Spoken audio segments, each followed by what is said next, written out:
Something that was really interesting to me is that among 1 million sheep around you, there's only one wolf. And among 100 million sheeps, right, there's only one serious lion.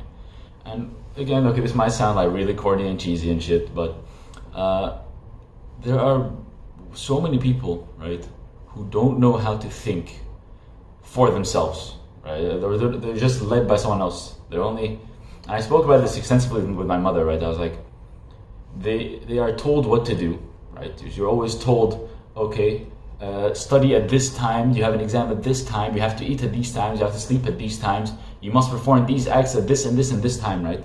So you never truly think for yourself.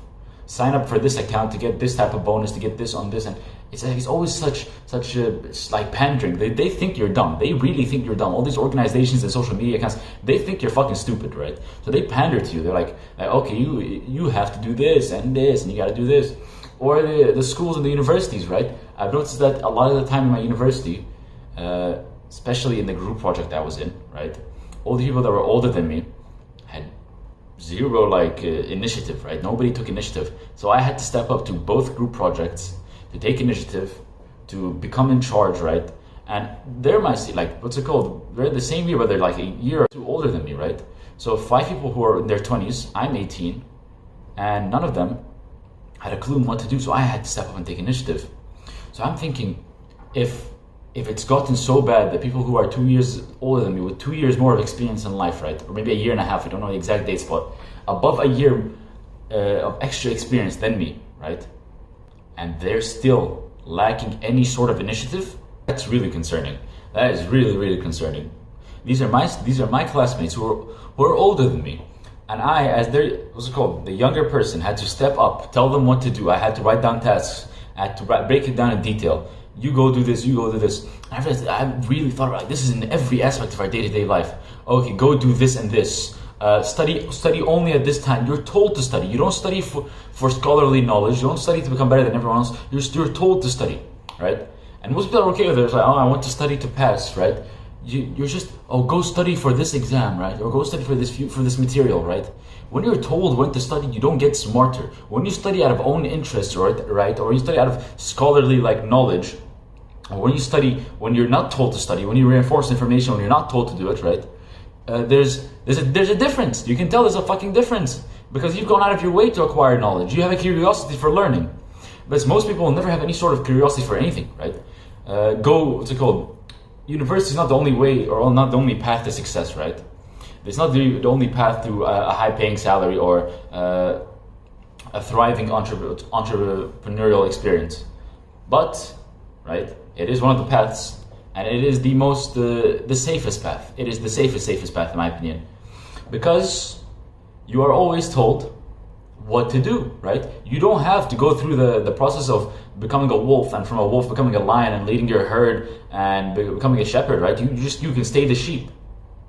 And look, by no means am I shitting on the profession that you acquire through university, right? But I'm saying it is, and you have to agree with me, it is a slave-master relation. You're always in control of someone else. So many people that go to work outside of university, they are dependent on someone else. And it's not like I'm saying this to shit on these people, right? Again, I respect them greatly, right? I respect I respect engineers who make these impossible buildings around us, right? And the men that build it, and I respect the architects, and I respect the doctors and the dentists and the medical professionals, the pharmaceuticals. I respect all that shit.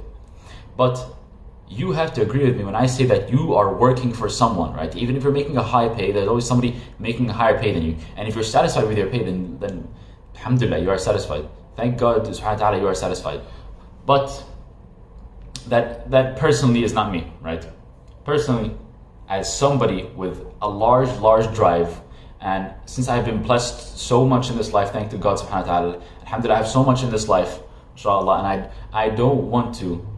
I really don't want to lose this opportunity I have. And I'm scared. My biggest fear is losing this voice in my head that tells me to go and devour others, right? I want to lead others. And this is an experiment. Like, this YouTube channel is what I'm leading others to do the same thing as me. I've legit led people in my university to start thinking in a different way and dressing more professionally. I have talked about it with them, right? I'm changing their viewpoint, their minds, their states of mind.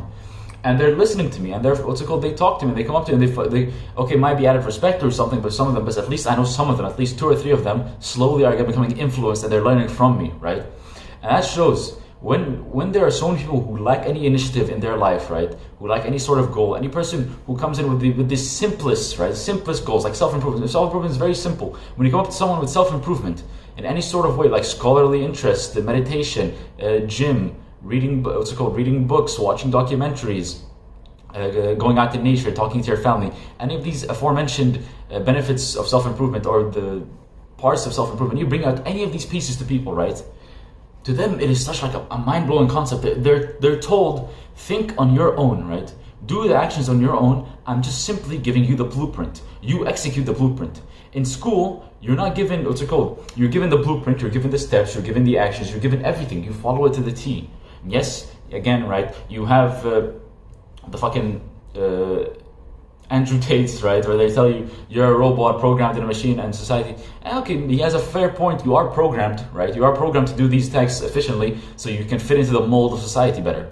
But if you're like me and you're somebody with extreme ambition, you don't want to fit into a mold. You want to create new molds for people to fit into, right? You want these molds to be better than every other mold. You want these people that fit with you, right? You want to carry them with you into great, successful lives. You don't want to leave anybody behind, and you don't want to leave any people behind in horrible, depressed states or in lack of control, lack of self-thought states. You want them to be in the highest states. You want to help the people. You have to help the most people in your life.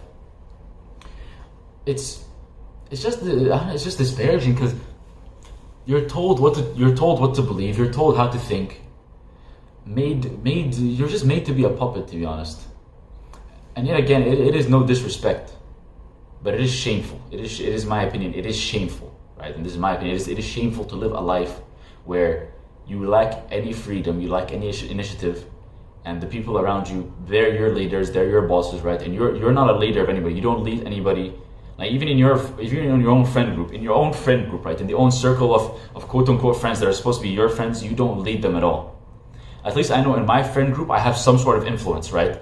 Me and my friends, we all have an influence on each other. We're all leaders and we're all followers of each other, right? Because we all take initiative in this group to become better. But every other friend group I see, they're so empty. There's a different air to a real friendship and a fake friendship, and you can tell the difference between a real friend group and a fake friend group. The fake friend group has such an empty air, such a stale air around them. But the real friends who are genuinely happy to see each other and they hug each other every time they see each other, right? And they speak about how grateful they are for each other. They really have a beautiful air around them. They have a masculine air around them, and they show the best parts of humanity to me, right? They bring a lot of hope for me. Just take initiative in your life, right? You don't want to end up a slave. Take the freedom that you desire, and push for your goals. Take care.